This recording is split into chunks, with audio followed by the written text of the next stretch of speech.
ఈ రోజు ఉపాధి హామీ పథకాన్ని ఈవేళ కుట్రలతోని ఈవేళ నిర్వీర్యం చేయాలని చెప్పి ప్రయత్నిస్తుంది. దాన్ని నిరసిస్తూ ఈవేళ రాష్ట్ర వ్యాప్తంగా జరుగుతున్న ధర్నాల్లో భాగంగా శ్రీకాకుళంలో కూడా ఈవేళ ధర్నా కార్యక్రమం నిర్వహిస్తున్నాం.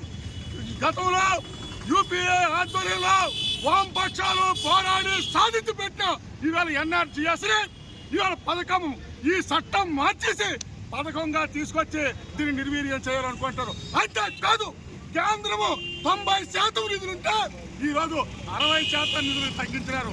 అంతేకాకుండా రాష్ట్రం 10% ఉంటే ఇవాళ 40% పెంచినారు. దీంతో ఇవాళ ఉపాధి హామీ పథకము పని హక్కు చట్టం అనేది ఈవేళ ఒక హక్కుగా కోల్పోయే పరిస్థితి.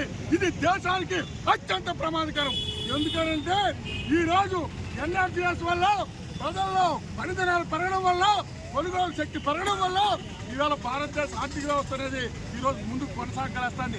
ఇవాళ ఇదే కానీ నష్టం చేస్తే ఇవాళ ఉపాధి హామీ పథకం నిర్వీర్యమైపోతే దీనివల్ల అనేక మంది ప్రజలు ఇవాళ తీవ్రమైన ఇబ్బందులు పడతారు, పని లేకుండా నష్టపోతారు. ఈ బీజేపీ ప్రభుత్వానికి పట్టణాన్ని మేము అడుగుతారు. ఈ బీజేపీ కూటమిలో భాగస్వామ్యం ఉన్న తెలుగుదేశం, జనసేన పార్టీలు ఎందుకు వ్యతిరేకించడం లేదు? రాష్ట్రం మీద ఈవేళ 40% నిధులు కేటాయించాలని భారాలు మోపుతా నోరు ఎందుకు మెదపడం లేదు?